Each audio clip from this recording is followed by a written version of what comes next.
السلام علیکم ورحمۃ اللہ وبرکاتہ۔ الحمد للہ رب العالمین، الصلاة والسلام علی سید الانبیاء وخاتم المرسلین وعلى آلہ وصحبہ ومن تبعہم بإحسان الى یوم الدین۔ اما بعد فاعوذ باللہ من الشیطان الرجیم، بسم اللہ الرحمن الرحیم۔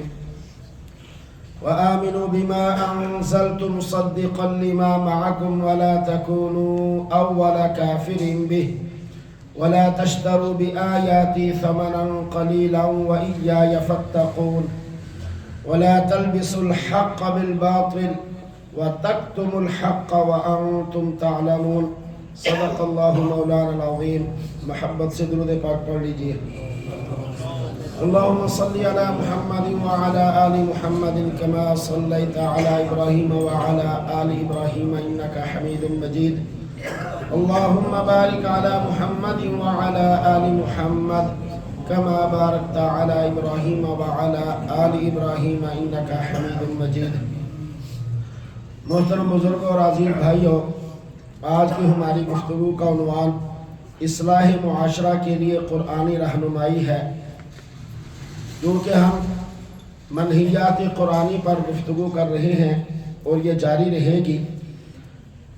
پڑھی گئی آیت مبارکہ کے اصل جو مخاطب ہیں وہ بنی اسرائیل ہیں، یعنی دور نبوی کے یہود و نصارہ، مگر ہم مسلمانوں کو بھی ان کاموں کے کرنے سے شریعت اسلامیہ نے روکا ہے، جن کاموں کے کرنے سے اس دور میں یہود و نصارہ کو روکا جا رہا تھا اور باز رہنے کا حکم دیا جا رہا تھا۔ لہذا یہ آیات ہمارے لیے بھی اتنی ہی اہم ہے جتنی کہ دور نبوی کے بنی اسرائیل کے لیے اہم تھی۔ یہ بات ذہن میں رہے کہ سورہ بقرہ کی آیت نمبر 41 یعنی 41 سے لے کر 143 143 تک مسلسل اللہ رب العزت نے بنی اسرائیل کا ذکر فرمایا ہے۔ سورہ بقرہ کی آیت نمبر 41 کے پہلے حصے میں یہود و نصارہ سے یہ کہا جا رہا ہے کہ وَآمِنُوا بِمَا أَنزَلْتُ، اور جو کلام کی صورت میں قرآن کریم میں نے نازل کیا ہے اس پر ایمان لاؤ۔ یہ جو قرآن کریم ہے اس پر اے یہود و نصارہ ایمان لاؤ جو تمہارے اللہ نے نازل کیا ہے۔ مصدقا لما معکم، اس لیے بھی کہ یہ تصدیق کر رہا ہے اس کتاب کی جو کتاب پہلے سے تمہارے پاس موجود ہے، یعنی تورات کی۔ وَلَا تَكُونُوا أَوَّلَ كَافِرٍ بِهِ، اور تم ہی سب سے پہلے اس قرآن کا انکار کرنے والے نہ بن جانا۔ قرآن پر ایمان نہ لا کے تم سب سے پہلے منکر قرآن نہ بن جانا۔ یہاں یہ بات ذہن میں بٹھا لیجئے کہ سورہ بقرہ کی آیت نمبر 62 اور سورہ مائدہ کی آیت نمبر 69 کو 69 کو پڑھتے ہوئے یہ آیت مبارکہ 41 پیش نظر رہے گی تو پھر کسی طرح کا کوئی اشکال باقی نہ رہے گا۔ وہاں جن یہود و نصارہ کا ذکر ہوا ہے انہی یہود و نصارہ سے کہا جا رہا ہے، یعنی وہ کیا؟ ان الذین آمنوا والذین ہادوا والنصارى والصابئین من آمن باللہ والیوم الآخر وعمل صالحا فلہم اجرہم عند ربہم ولا خوف علیہم ولا هم یحزنون۔ کہ سو کال جو پروفیسر حضرات ہیں آج کل کے یا جدید جو لوگ ہیں وہ کہتے ہیں دیکھو قرآن کریم کے اندر ہے کہ جو ایمان لائے، جو یہودی ہوئے، نصرانی ہوئے، صابی ہوئے، وہ تو جنت میں جائیں گے، انہیں کوئی خوف نہیں ہوگا۔ تو ان لوگوں کے لیے وہ دونوں آیات پڑھتے ہوئے ساتھ یہ آیت اگر لگائیں اور سوچیں تو انہی کو تو کہا جا رہا ہے کہ وَلَا تَكُونُوا أَوَّلَ كَافِرٍ بِهِ، انہی کو کہا جا رہا ہے وَآمِنُوا بِمَا أَنزَلْتُ مُصَدِّقًا لِمَا مَعَكُمْ، کہ بھائی اس قرآن پر ایمان لاؤ، اس قرآن پر ایمان لاؤ گے تو پھر تم مسلمان بنو گے۔ اب قرآن کے نزول کے بعد اس پر ایمان لائے بغیر کوئی مسلمان بننا چاہے تو نہیں بن سکتا۔ تو اس لیے کہا جا رہا ہے کہ قرآن بھی وہی دعوت دے رہا ہے، وہی دعوت دے کر آیا ہے جو تورات اور انجیل کے اندر دعوت تھی، وہی دعوت قرآن دے رہا ہے جو تورات اور انجیل کی دعوت تھی۔ تو تورات اور انجیل کے من جانب اللہ ہونے کی تصدیق بھی یہی قرآن کر رہا ہے، تمہاری کتابوں کی تصدیق بھی اسی قرآن کے ذریعے ہو رہی ہے۔ لہذا اگرچہ تم نے اس کے اندر رد و بدل کیا، تحریف معنوی کی، تحریف لفظی کی، لیکن اس کے باوجود قرآن کہہ رہا ہے کہ یہ تمہاری کتابیں یہ منزل من اللہ ہیں، یہ اللہ کی طرف سے نازل کردہ ہیں، اور اس یعنی یہ جو تمہاری تورات اور انجیل کے اندر جو پیشین گوئیاں موجود ہیں ان کی عملی صورت ہے یہ قرآن کریم۔ رسول اللہ صلی اللہ علیہ وسلم کی جو نشانیاں تمہاری تورات اور انجیل میں دی گئی ہیں، آپ کی تشریف آوری کے بارے میں بتایا گیا ہے، اس سارے کا درست ہونا اسی قرآن کے ذریعے سے اللہ تبارک و تعالیٰ تمہیں بتا رہا ہے۔ لہذا قرآن اور صاحب قرآن کا انکار کر کے تم پہلے منکر نہ بن جانا، سب سے پہلے منکر تم نہ بن جانا۔ لہذا قرآن پر ایمان لاؤ اور صاحب قرآن پر ایمان لاؤ۔ تمہارا دعویٰ تورات پر اور انجیل پر ایمان لانے کا تب سچا ہوگا جب تم قرآن پر ایمان لاؤ گے، کیونکہ تمہاری کتابوں میں لکھا ہوا ہے کہ آخری نبی آئیں گے، ان پر تم نے ایمان لانا ہے، ان کی مدد کرنی ہے، ان کی دوسرے کفار کے مقابلے میں نصرت کرنی ہے، ان کی تعظیم کرنی ہے، ان کا اکرام کرنا ہے، یہ ساری تمہاری کتابوں میں موجود ہے۔ تو تم اپنی کتابوں پر ایمان لانے میں تب سچے ہوگے جب تم قرآن پر سچے دل سے ایمان لاؤ گے۔ حضرت اسحاق علیہ السلام کہ جو ہے نا وہ حضرت اسحاق علیہ السلام کے ہاں دو جڑواں بیٹے پیدا ہوئے، ایک کا نام عیس تھا اور دوسرے کا نام یعقوب۔ یعقوب کا معنی ہوتا ہے پیچھے، بعد میں، تو چونکہ پہلے عیس پیدا ہوئے پھر سیدنا یعقوب علیہ السلام پیدا ہوئے، تو اس لیے یعقوب علیہ السلام کا نام یعقوب تھا۔ حضرت اسحاق علیہ السلام کو اپنے بیٹے عیس سے محبت زیادہ تھی بنسبت یعقوب علیہ السلام کے، اور ان کی اہلیہ محترمہ جو تھی ان کو یعقوب علیہ السلام سے زیادہ محبت تھی بنسبت عیس کے۔ کچھ بچوں سے بنسبت دوسرے کے فطرتی زیادہ محبت ہوتی ہے، زیادہ لگاؤ ہوتا ہے، پیارے تو سبھی بیٹے والدین کے لیے ہوتے ہیں۔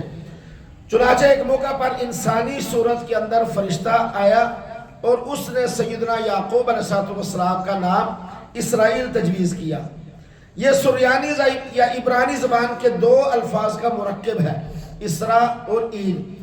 یہ ایسے ہی ہے جیسے ہمارے ہاں عبداللہ نام ہوتا ہے، عبد مانے بندہ اور اللہ مانے یعنی اللہ کا بندہ، تو اسرائیل بھی ایسے ہی ہے، اسرا مانے بندہ اور ایل مانے اللہ۔ سریانی یا عبرانی زبان میں ایل اللہ کو کہتے ہیں، تو اسرائیل مانے اللہ کا بندہ۔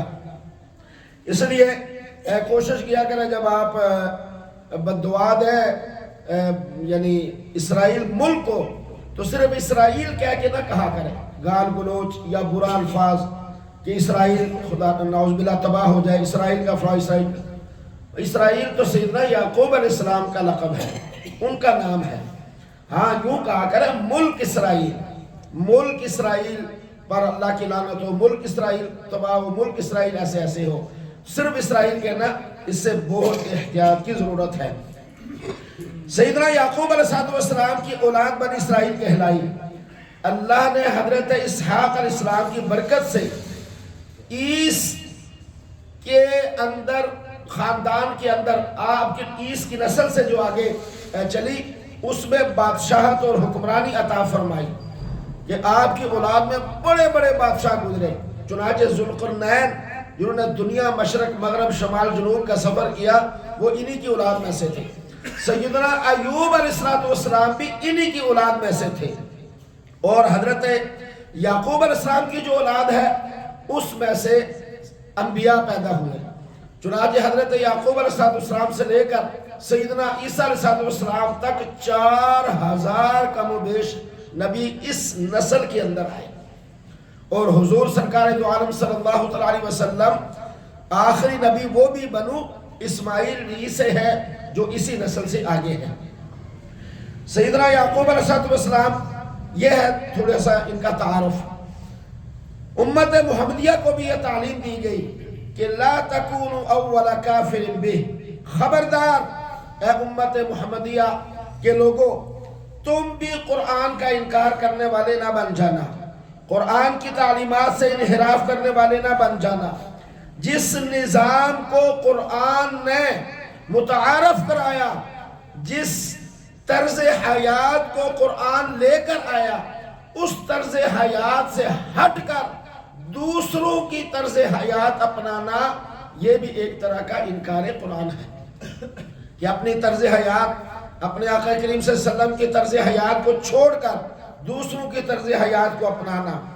قرآن نے جس نظام کو ہدایت اور حق قرار دیا ہے اس کا منکر نہ ہو جانا. قرآن نے جسے وَرَضِيتُ لَكُمُ الْإِسْلَامَ دِينَ کہا، قرآن نے جسے اپنے محبوب کے لیے پسند فرمایا، اس دین سے انحراف نہ کرنا، یعنی اس طرز زندگی سے. قرآن کریم میں اللہ رب العزت فرماتے اپنے محبوب کریم کو حکم دے کر کہ ثم جعلناک علی شریعۃ من الامر فاتبعها ولا تتبع اهواء الذین لا يعلمون.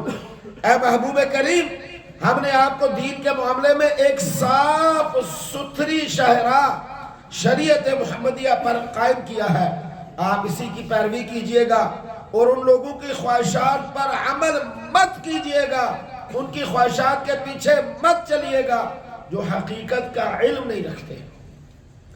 لہذا سورہ انعام کی آیت نمبر 53 میں فرمایا، 53 میں وَأَنَّ هَذَا صِرَاطِي مُسْتَقِيمًا فَاتَّبِعُوهُ، اور اے مسلمانوں خبردار یہ میرا سیدھا راستہ ہے، لہذا تم اسی پر چلتے رہنا. وَلَا تَتَّبِعُوا السُّبُلَ، اور دوسری پگڈنڈیوں پر اور دوسرے راستوں پر نہ چلنا، غیروں کے طریقے کو اختیار مت کرنا، غیروں کے رسم و رواج کو اپنانا، غیروں کی چال ڈھال اپنانا، غیروں کے رہن سہن کی طرح رہن سہن اختیار کرنا، غیروں کے لباس کی طرح لباس پہننا، ان جیسا حلیہ اور صورت بنانا، یہ ایسا مت کرنا، ورنہ فَتَفَرَّقَ بِكُمْ عَنْ سَبِيلِي، وہ تمہیں اس سیدھے راستے سے ہٹا کر منتشر کر کے رکھ دیں گے، اللہ کے راستے سے تمہیں الگ کر دیں گے. تمام تر بدعات اور رسوم سے گریز کرتے ہوئے سنت نبوی پر عمل پیرا ہوں، یہی سیدھا راستہ ہے، اسی کو سیدھا راستہ کہتے ہیں. اس کے بعد آگے فرمایا وَلَا تَشْتَرُوا بِآيَاتِي ثَمَنًا قَلِيلًا، اور تم میری آیات کو کم قیمت پر، یہ اگلی بات جس سے روکا گیا، فرمایا دیکھو میری آیات کو معمولی قیمت کے بدلے مت بیچنا. کیا معنی؟ کہ خبردار دنیاوی معمولی مفادات پر اللہ کے احکام کو قربان نہ کرنا. یہ نہیں ہے کہ کم قیمت پر نہ بیچنا، زیادہ پر بیچ لینا، یعنی معمولی دنیاوی مفاد کے لیے اللہ کے احکام کو مت توڑنا، اللہ کے حکموں کو مت پسے پشت ڈالنا. چنانچہ سیدنا علی رضی اللہ تعالیٰ عنہ فرماتے ہیں کہ دنیا کی 4 چیزیں ایسی ہیں جن کے پیچھے انسان لگ کر مر جاتے ہیں، لوگ ان کے پیچھے پڑے رہتے ہیں.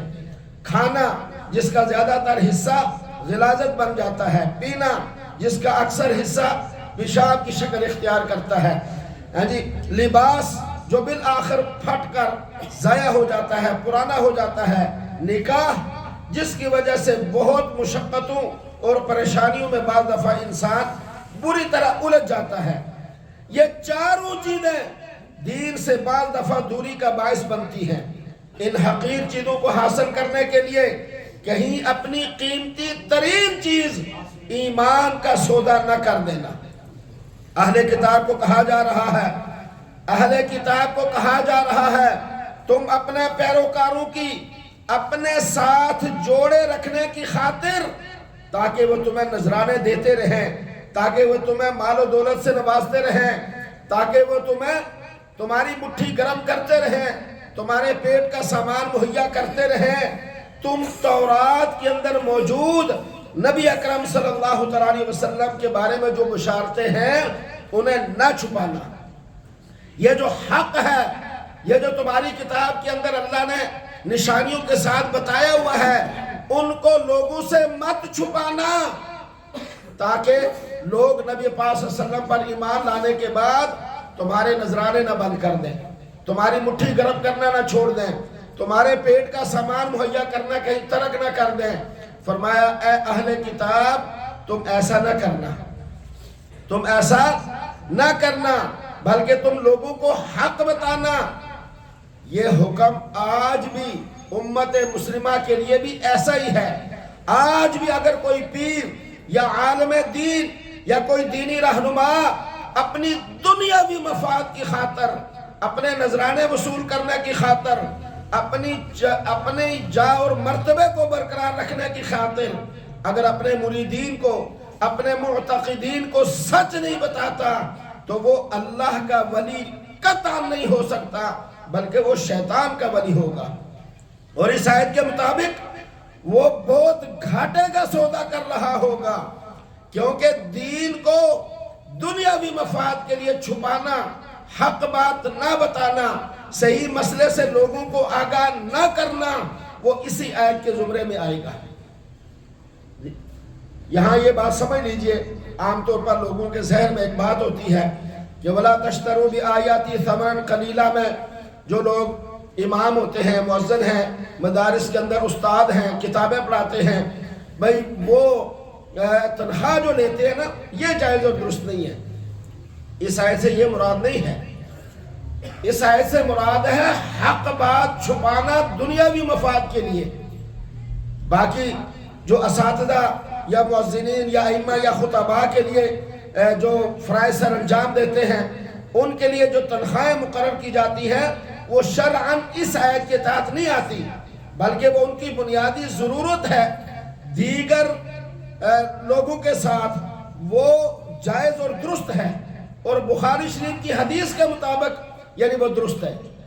چنانچہ صحیح بخاری میں ہے کہ حضرت عبداللہ بن عباس رضی اللہ تعالیٰ عنہ نے بیان کیا ہے کہ نبی پاک صلی اللہ علیہ وسلم نے فرمایا احق ما اخذتم علیہ اجرا کتاب اللہ، سب سے زیادہ اجرت لینے کے لائق جو ہے وہ اللہ کی کتاب ہے، اس لیے کہ اس کی تعلیم دینے والے حضرات اجرت کے صحیح حقدار ہیں۔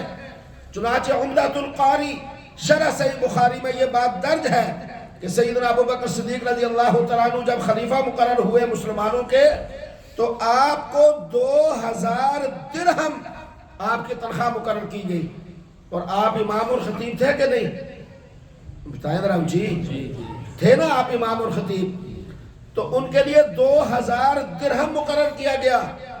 ایک موقع پر جا کر آپ نے کہا کہ اس سے گزارا نہیں ہو رہا اب، تو 500 روپیہ مزید اس کے اندر اضافہ کیا گیا، تو جس سے ثابت ہوتا ہے کہ وقت کے لحاظ سے دینی معاملات کے اندر خدمت کرنے والوں کی تنخواہ وہ شرعاً جائز اور درست ہے، اور اس میں اضافہ بھی جو ہونا چاہیے۔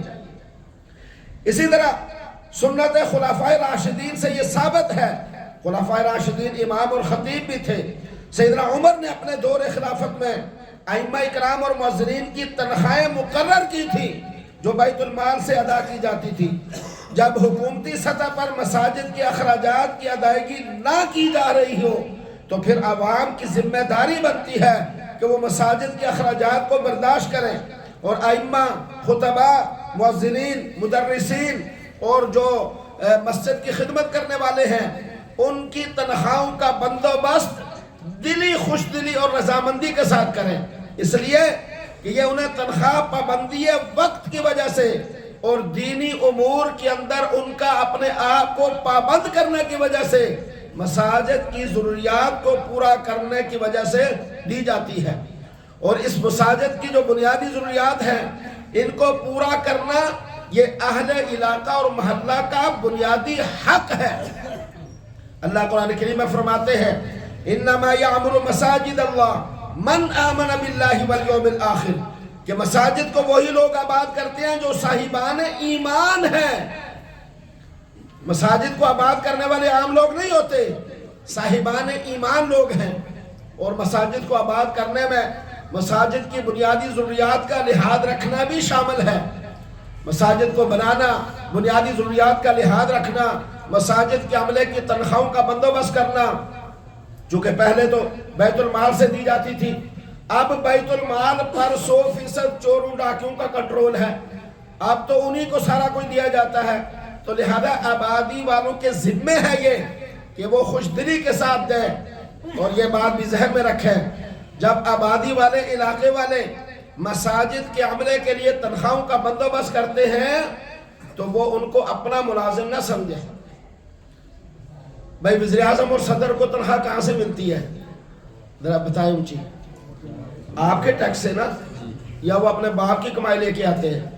یہ جو ایس ایچ او بیٹھا ہوئے ہیں، یہ جو ڈی آئی جی، آئی جی بیٹھے ہوئے ہیں، یہ جو ہمارے چیف صاحب ہیں، چیف آف آرمی سٹاف ہے، یا دوسرے جو فوجی ہیں، ان کو تنخواہیں کہاں سے ملتی ہیں؟ ذرا بلائیں، تھوڑا اونچی آواز نکالیں ہیں، کہاں سے ملتی ہیں؟ آپ کے پیسوں سے نا۔ تو کوئی شخص جا کر چیف آف آرمی سٹاف نے کہے نا میرا نوکر ہے تو ایک ہی کر رہے ہیں، یہ ایس ایچ او کو جا کر کہیے، تھانہ بننے لگا ہے کہ جا کر کہنا ایس ایچ او کو میری تنخواہ، میرے پیسے جو تنخواہ لے گئے تو وہ تھے کرسی دے بیٹھا ہے چوڑا ہو کے، ایسا وہ کہے گا کوئی؟ تو دین ہی اتنا لاوارث اور بالکل کسی کام کا نہیں رہا کہ ہر شخص جو ہے وہ گھر سے جوتیاں کھا کے لڑ کے وہ ادھر ہی آ کر کہتا ہے ساڑھے نوکر نے، ساڑھے ملازم نے۔ یہ ایک دو ہوتے ہیں، 90% الحمدللہ محبت کرنے والے، پیار کرنے والے لوگ ہوتے ہیں۔ اور بھائی وہ ہاں فرق کیا ہے دیکھیں، وہ ڈنڈے کے زور پر حکومت آپ کی جیب سے پیسے نکلوا کر ان کی تنخواہ دیتی ہے، اور ادھر آپ اللہ کی رضا، خوشنودی اور آخرت کو بنانے کے لیے دیتے ہیں۔ ادھر آپ نے کہتے ہیں ہمارے ملازم ہے، جا کر ان کو یا آپ کو پکڑ لے کہ ساڑھا ملازم ہو کے سانوں پکڑ دے، یہاں جی ساڑھے ملازم نے، ساڑھا ملازم ہو کے ہاں جی آج لیٹ ہو گیا 1 منٹ، یہ آخرت کی تباہی کا سبب ہے۔ بعض لوگ کہتے ہیں وہ اکا دکا آتے رہتے ہیں، ہم 400 روپیہ نہیں دیتے۔ میں نے کہا آپ 400 روپیہ نہیں دیتے، آپ سے لیا جاتا ہے، فرق ہوتا ہے۔ ایک ہے دلی رضامندی کے ساتھ خود اللہ کی رضا کے لیے دینا، ایک ہے اگلے کا ڈنڈا دے کر لینا، فرق ہے کہ نہیں؟ بولے ہیں فرق ہے۔ آپ سے لیے جاتے ہیں، آپ دیتے نہیں ہیں۔ دینے والے اور جن سے لیا جائے ان میں فرق ہوتا ہے، اور دینے والے تو پھر کہنے کے حقدار ہیں، اور جن سے لیے جائیں وہ تو کہنے کے حقدار بھی نہیں بنتے۔ مسجد کے عملے کے ساتھ محبت سے پیش آئے جہاں کہیں بھی ہوں، وگرنہ آپ یقین جانیں اللہ کی سزا بڑی سخت ملتی ہے، تجربہ ہے۔ حضور علیہ السلام ایک موقع پر سنیے، مسجد نبی کا ایک خادم تھا یا خادمہ تھی، سیاہ فام، خادم یا خادمہ دونوں میں سے کوئی ایک، مسجد کی صفائی کیا کرتے تھے، مسجد کا لحاظ کرتے تھے، صفائی ستھرائی یہ چیزیں۔ وہ فوت ہو گئے، رسول اللہ صلی اللہ علیہ وسلم کو ان کی فوتگی کا علم نہیں ہوا۔ 2-3 دن کے بعد آپ نے پوچھا کہ وہ صفائی کرنے والے جو ہیں، مرد تھا یا عورت تھا، دونوں آتے ہیں بعد میں، وہ نظر نہیں آ رہے۔ پہلے صفائی کرتے ہوئے نظر آتے تھے، آج کل نظر نہیں آ رہے۔ تو بتایا گیا یا رسول اللہ صلی اللہ علیہ وسلم وہ تو فوت ہو گئے۔ آقا کریم صلی اللہ علیہ وسلم نے فرمایا کہ مجھے بتایا کیوں نہیں؟ تو ممکن ہے آپ کہیں باہر گئے ہوئے ہوں، کام سے گئے ہوئے، وہاں موجود نہ ہوں۔ تو آپ نے پوچھا کہاں دفن کیا ان کو؟ بتایا گیا فلاں جگہ پہ ان کو دفن کیا گیا ہے۔ آپ سرکار دو عالم صلی اللہ علیہ وسلم خود چل کر ان کی قبر پر گئے اور قبر پر جا کر خاص طور پر ان کے لیے نماز جنازہ پڑھا اور دعائے مغفرت اور درجات کی بلندی کی دعا کی. کس کے لیے؟ خادم مسجد کے لیے. کس کے لیے؟ خادم مسجد کے لیے. اللہ کے بندو، تو اس لیے بہت مسجد کے عملے کا لحاظ رکھا کیجئے، ان کی ضرورتوں کا لحاظ، ان کے بنیادی معاملات کا لحاظ، ان سے شفقت، ان سے محبت. اور بھائی آپ مسجد میں آتے ہیں اللہ کو راضی کرنے کے لیے، آپ مسجد میں آتے ہیں اللہ کی طرف سے جو حکم ہے عبادت کا وہ پوری کرنے کے لیے. آپ مسجد میں آتے ہیں اپنی ذاتی ضرورت کے لیے. بدماشی آ کے امام پر اور عملے پر اور ان پر اپنا نقصان کر رہے ہیں، اپنا ضیاع کر رہے ہیں. اور حالت ہمارے لوگوں کی ذہنیت کی یہ ہے کہ اکثر جگہوں پہ ہوتا ہے مسجد سے نماز پڑھ کے نکلے، 2-4 بندے ادھر کھڑے ہو گئے، 2 ادھر کھڑے ہوئے، امام کے خلاف، مؤذن کے خلاف، دوسروں کے خلاف. نماز پڑھ کے ابھی پیچھے سے نکلے ہو اور اس قدر حیرانگی کہ وہ امام فرشتہ ہوتا ہے. بتائیں ذرا تھوڑا سا، مؤذن کو فرشتہ ہے؟ وہ آپ کی طرح انسان ہے. جو غلطیاں آپ میں پائی جاتی ہیں، جو خواہشات آپ میں، وہی ان کے اندر ہوتی ہیں. بھول سکتا ہے، کئی بولتے ہیں. وہ مؤذن ایک دفعہ بھول گیا. وہ مجھے ایک آدمی نے بتایا باہر 5-6 آدمی کھڑے ہیں، وہ باتیں کر رہے ہیں جی کٹو جی کٹا دے پتہ ہی نہیں ہے کام دے یہ بھول گیا نماز ہی نے صحیح نہیں پڑھائی، یہ کٹاؤ جی انہیں کافی دن ہو گئے دے. اور پھر ان کی حیثیت ہی کوئی نہیں. انہوں نے تو کہا دوجی دفعہ سارن کو نہیں دینا، سارا دن سوفے تے بیٹھ کے ترستے رہنے رہے، بڑی ٹی وی دا ریموٹ ہی پھلان دی. اور میں مسجد میں بیٹھ کر حلفاً قسم اٹھانے کے لیے تیار ہوں، ایسے لوگ 90% وہ ہوتے ہیں جو گھر سے اجڑے ہوئے، جن کو جگہ کی عزت گھر کے اندر نہیں ہوتی. اور میرا تجربہ ہے یہ مسجد میں بیٹھ کے کہہ رہا ہوں. تو بھائی آپ کو کیا ضرورت ہے؟ آپ نے نہ رکھا ہے، نہ آپ نکلوا سکتے ہیں، نہ وقت پہ آپ تنخواہیں دے سکتے ہیں، کڑا دیو جی. میں ابھی عمرے پہ گیا، مسجد نبی میں، مسجد حرام میں پہلی نماز پڑھی فجر کی، امام بھول گیا. امام قرات کے اندر بھول گیا. 15 دن میں رہا، 1 مرتبہ مسجد نبی میں بھولے، 2 مرتبہ مسجد حرام میں بھولے امام. کسی نے باہر آن کے نہیں کہا کٹو جی بھول گیا، قرآن ہی نہیں آتا. آپ کو پتہ ہی نہیں ہے قرآن کی شان کا، آپ کو پتہ ہی نہیں ہے قرآن کے مرتبے اور مقام کا. نبی پاک صلی اللہ علیہ وسلم مسجد میں نماز پڑھاتے ہوئے رکعتیں بھی بھولے ہیں اور قرآن کی قرات بھی بھولے ہیں. حدیث میں آیا کہ نہیں؟ سنتے ہیں کہ نہیں؟ کمال کرتے ہو آپ یار. ایک آدمی بھول جاتا ہے، پیچھے لگ جاتے ہیں اسے. کئی دفعہ کہیں جا کے واپس آؤں، کہتا کر رہے ہوتے ہیں لوگ بات، مجھے تھوڑے پیچھے دائیں گے. یار انسان ہے، انسان ہے، کبھی بیشی ممکن ہے. ان سے محبت کریں، شفقت کریں. بھول جانا عیب نہیں ہے، ورنہ آقا کریم صلی اللہ علیہ وسلم جیسی عظیم ہستی نہ بھولتی. یہ جو انسان ہے نا، اس کے مادے کے اندر ہے. ان کو اپنا ملازم نہ سمجھیں. کئی ہوتے ہیں ایسے جن کی اپنی کوئی ملازم نہ ساڑھے جی ہو. بھائی آپ ہی کی تنخواہ سے صدر وزیر اعظم سب کو تنخواہ ملتی ہے، اور آپ کی ذمہ داری ہے یہ مسجد کے عملے کے لیے تنخواہ کا بندوبست کرنا، سارا نظام کا بندوبست کرنا، ان کا لحاظ رکھنا، خیال رکھنا. وہ مسجد کے خدمتگار ہیں، مسجد کے، اللہ کے گھر کے، آپ کے نہیں. اور نہ سمجھیں آپ، ورنہ آخرت تباہ ہو جائے گی. دنیا کے اندر بھی ذلت ہوتی ہے ایسے لوگوں کی، میں نے اپنی آنکھوں سے دیکھا ہے. میں بتا نہیں سکتا آپ کو. ایک بار میں یہاں بیٹھا ہوا تھا، 1-2 بتا دیتا ہوں چلو آپ کو سمجھ آ جائے. صبح کو میں نے بیان کرنا شروع کیا. وہ بسم اللہ بعد دفعہ آدمی بھول جاتا ہے، نہیں پڑھتا، یا کوئی اعلان کیا بسم اللہ نہیں پڑھتا. پھر ایک بابا آتے تھے، اللہ آسانی فرمائے، بہرحال انہوں نے کہا جی آپ نے بسم اللہ کیوں نہیں کی؟ پھر میں نے اس سے بات کی، پھر غصہ آ جاتا ہے، ظاہر آدمی انسان ہے تو بعد دفعہ برداشت نہیں ہوتا. آپ یقین کریں اس شخص نے چند عرصے کے بعد خودکشی کر کے اپنے آپ کو ختم کر دیا. میں آپ کو کتنے واقعے ایسے سنا سکتا ہوں جس نے بدتمیزی کی اور اس کے بعد یا تو ہمیشہ کے لیے وہ بیمار ہو گیا. میں ایک مسجد میں تھا، ایک آدمی نے، میں نے ایک بچہ آ گیا درمیان میں چھوٹا سا. یہ بتانے کا مقصد یہ ہے کہ اپنے آپ کو بچاؤ کسی بھی جگہ پہ ہو. اللہ کے نبی کا فرمان ہے، من آذا ولیا فقد آذنتہ بالحرب، جس نے میرے ولی کو تکلیف دی اس کے خلاف میں اعلان جنگ کرتا ہوں. کس کو ولی کہتے ہیں؟ جو سلوار قمیض اتار کے یہ باہر روڈوں میں پھر رہے ہوتے ہیں. کس کو کہتے ہیں ولی؟ جو اللہ کے گھر کا خادم ہے، صفائی کرنے والا. اس سے بڑا بھی کوئی ولی ہوگا؟ بتائیں ذرا، اونچی آواز سے بولے ہیں. یہ آپ کے نفع کے لیے کہہ رہا ہوں، میرا تو آپ کچھ نہیں بگاڑ سکتے. میں یہاں سے چلا بھی جاؤں گا تو روزی اللہ بند کر دے گا، میرا نہیں کچھ بگاڑ سکتے.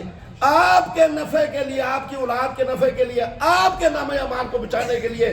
یہ چونکہ موضوع تھا تھوڑا سا بیچ میں بات آ گئی. آپ کے نفع کے لیے جو 24 گھنٹے اللہ کے گھر کی خدمت کر رہا ہے، 5 نمازیں پڑھا رہا ہے، جمعہ دیگر، یا جو صفائی کر رہا ہے، جو آپ کے لیے ہر چیز کا بندوبست، اے سی چلا رہا ہے، بند کر رہا ہے، پکے اشارے، وہ ولی نہیں ہے؟ بتائیں. وہ ولی ہے اللہ کے بندو. ولی کوئی آسمان میں اڑنے والے کو نہیں کہتے، اسی کو ولی کہتے ہیں اللہ سے ڈرنے والے. الا ان اولیاء اللہ لا خوف علیہم ولا هم يحزنون الذين آمنوا وكانوا يتقون. جو ایمان لانے کے بعد اللہ کے ڈر سے اللہ کی ناراضی والے کام نہیں کرتے، یہی ولی ہوتے ہیں. ان کی ہر چیز کا لحاظ رکھنا، ضروریات کا، یہ آپ کے ذمہ ہے. وہ بتا رہا تھا، وہ ایک بچہ بیچ میں آ گیا، اس نے اونچی بڑے بدتمیزی انداز سے کہا جی اب بچے درمیان چاہ گئے، انہوں نے منع کرو. بھائی میں تھوڑا لے کے آیا. وہ پھر میں نے اگلی نماز میں طبیعت صاف کی. آپ یقین کریں کہ 5-7 دن کے بعد وہ نظر نہیں آئی. میں نے پوچھا، اور جی لیٹرین پیشاب کریں گے، پیر تلکیا، وہ خون کے ساتھ پیشاب آنا شروع ہو گیا، اور ہفتے کے بعد فارغ. مولانا مفتی ظفر علی خان صاحب بتا رہے تھے کہ ایک لڑکا تھا، مخالف مسلک کا تھا، اس نے بدتمیزی کی. میں نے کہا، اس نے کہا میں دیکھ لوں گا. وہ کہنے لگے، میں نے کہا اچھا میرا اللہ بھی تمہیں دیکھ لے گا، میرا اللہ بھی تمہیں. دوپہر کے ٹائم پہ مجھے فون آیا، جی جنازہ پڑھانا ہے. وہ مفتی ظفر علی خان صاحب کراچی کے بڑے مشہور، وہ کافی انہوں نے سنائی. ایک بات یہ تھی، وہ پتہ چلا جی وہ کر کے گیا گاڑی پہ، تو راستے میں ایکسیڈنٹ ہوا، تو وہ ادھر ہی ڈھیر ہو گیا، اور اب فارغ ہو جائے. بچیں اللہ، یعنی جو بچیں کسی بھی جگہ پہ آپ جائیں، مسجد کے عملے کے ساتھ بدتمیزی نہ کریں. کمی بیشی ہو، بھئی آپ کا کام ہی نہیں ہے، آپ کا کام ہی نہیں ہے مسجد کے عملے کے ساتھ بات چیت کرنا، یا گفتگو کرنا، یا ان کو روکنا ٹوکنا، یا ان سے کوئی بات کرنا. آپ مسجد میں نماز پڑھنے کے لیے آتے، آپ کا کام ہی نہیں ہے. آئے نماز پڑھی، 99% ایسے ہی ہیں. الحمدللہ ثم الحمد، کیا ہے؟ الحمدللہ. وہ ایک دو جو بتانے کا مقصد ہے کہ اپنے آپ کو اپنی تباہی سے اپنے آپ کو بچائیں، اپنی اولاد کی تباہی اپنے آپ سے بچائیں. خاص کر جو کمیٹیوں والے حضرات ہوتے ہیں، کئی مسجدوں کی ذمہ داری ان کے ذمہ ہے، وہ بہت خیال کریں اپنا اور اپنے بچوں کا. جو صدر حضرات، جو کمیٹی کے حضرات مساجد کے عملے کے ساتھ بدتمیزی سے پیش آتے ہیں، 100% یقین سے کہتا ہوں، آپ آزما کے دیکھ لیں، ان کی اولادیں ان کو گھر میں داخل نہیں ہونے دیتی ہوں گی، یعنی بگڑی ہوئی ہوتی ہیں، دین پر نہیں چل سکتی ہیں. کیسے ہو سکتا ہے دینداروں کی آپ ادب ہی نہ کریں اور اولاد دین پہ آ جائے؟ نہیں ہو سکتا. تو بہرحال فرمایا، یہ کہنا مقصد ہے کہ یہ اس آیت کے تحت مسجد کا عملہ نہیں آتا، مدارس کا عملہ نہیں آتا. وَلَا تَشْتَرُوا بِالْحَقِّ کا مطلب ہے کہ دنیاوی مفاد کے لیے حق بات کو چھپانا، صحیح مسئلہ نہ بتانا. کہ بیوی کو طلاق دے کے چلے گئے موسیٰ کے پاس، انہوں نے کہا جی بچانی ہوں پجانی ہوں، ہاں جی اتنے پیسے دے، فتویٰ لکھ دیا، بچ گئی. نہیں دے گا تو لکھ دیا، ختم. اسی طرح دین کا کوئی بھی کام، حق بات کو، دین، نبی پاک صلی اللہ علیہ وسلم کی سنت، آپ کے طریقے کو، اللہ کے حکم کو چھپانا اس نیت سے کہ اگر میں نہیں بتاؤں گا تو یہ جڑا 500 دینا نا یہ میں نہیں دینا. یہ جو چودھری صاحب چپکے سے آگے 2000 دیتے ہیں نا، اگر میں ان کو صحیح بتاؤں گا نا کہ یہ دین کا جو ہے نا وہ مسئلہ ہے، انہوں نے پھر مجھے نہیں دینا. یہ ہے منع. تنخواہیں وہ کیا کریں، وہ کوئی دوسرا کام کریں گے تو لوگ اس کو برداشت نہیں کرتے. اچھا مولوی یہ پراپرٹی کا کام کرنے لگ پیا، مولوی دکان پہ بیٹھ لگ پیا، وہ کدھر جائے گا؟ کھائے پیے گا تو صحیح نا. اس لیے آگے فرمایا کیا؟ آگے فرمایا لا تلبسوا الحق بالباطل، لا تلبسوا الحق بالباطل. چونکہ قرآن کی ان آیات پر ہماری گفتگو ہو رہی ہے اور ہوتی رہے گی جن میں اللہ نے کسی کام سے روکا ہے یا کسی چیز کے استعمال سے منع کیا ہے. اور یہ بڑے اہم موضوع ہیں، اس کو سنیں، کوشش کریں وقت پر آنے کی. یہ قرآنی آیت کے مطابق کہ نیکی کرنا اتنا کمال نہیں ہے جتنا برائی سے بچنا کمال ہے. اور تقوی کا معنی نیکی کرنے سے زیادہ ضرورت ہے کہ برائی سے بچے. ایک آدمی کوئی نیک کام، فرائض تو اپنی جگہ قائم ہے، کوئی نیک کام نہیں کرتا، نیکی نہیں ملے گی نا. لیکن اگر وہ اللہ کے منع کیے ہوئے یا نبی پاک صلی اللہ علیہ وسلم کے منع کیے ہوئے کام کو کرتا ہے تو وہ اس کے لیے نقصان دہ ہے، یہ اس کے تقوی کے خلاف ہے. آگے فرمایا وَلَا تَلْبِسُوا الْحَقَّ بِالْبَاطِلِ، حق کو باطل سے غلط ملت نہ ہونے دے. اے بھی صحیح ہے تو اے بھی صحیح ہے. ہاں جی چودھری صاحب بھی ٹھیک کہہ رہے تھے، اے بندہ بھی ٹھیک ہے، چودھری بھی نہ ناراض ہوئے وہ بھی ٹھیک رہے. ایسا نہیں، حق کو باطل کے ساتھ مت غلط ملت کیجئے، بلکہ حق کو زور و شور سے کہیے یہ حق ہے، یہ سچ ہے، یہ درست ہے. اور جو باطل ہے اس کو کھل کر کہیے کہ یہ درست نہیں ہے. نبی پاک صلی اللہ علیہ وسلم نے فرمایا تھا ایک موقع پر، دیکھو انا النذیر العریان، میں لپٹی لپائی باتوں کے ساتھ تمہیں نہیں بتاتا، بلکہ اس کے بغیر حق بات تمہیں بتانے والا ہوں. یہ جو چوپڑیاں لگانا یہ بات، اس کے بغیر میں تمہیں ڈرانے کے لیے آیا ہوں. حق بات کہہ کر یہ اللہ کا حکم ہے، اس پر عمل کرو گے کامیاب ہوگے ورنہ نہیں. یہ منبر آقا کریم صلی اللہ علیہ وسلم کے صدقے سے امانت ہے. اس لیے میں بھی یہ کہتا ہوں کہ آپ کو قرآن و حدیث کی روشنی کے اندر وہی بات کہتا ہوں جو حق ہوتی ہے، سچ ہوتی ہے، اور جو ہمارے اور آپ کے لیے نفع مند ہوتی ہے، اس کے علاوہ نہیں. اور اس میں کسی کا ڈر، کسی کا خوف قطعا نہیں ہوتا. یہی ہے کہ اللہ پاک ہمیں حق سن کر اس پر عمل کی توفیق دے اور باطل سے آشنائی حاصل کرنے کے بعد اس کو چھوڑ کر اپنی زندگی اللہ اور اس کے رسول کے حکموں کے مطابق گزارنے کی توفیق دے. حق بات بس، اس کے علاوہ کچھ نہیں. اور قرآن و سنت کی روشنی میں یہ موضوع جاری ہے. اللہ ہمیں جو کہا سنا اس پر کامل عمل کی توفیق دے. سنت ادا کر دیجیے.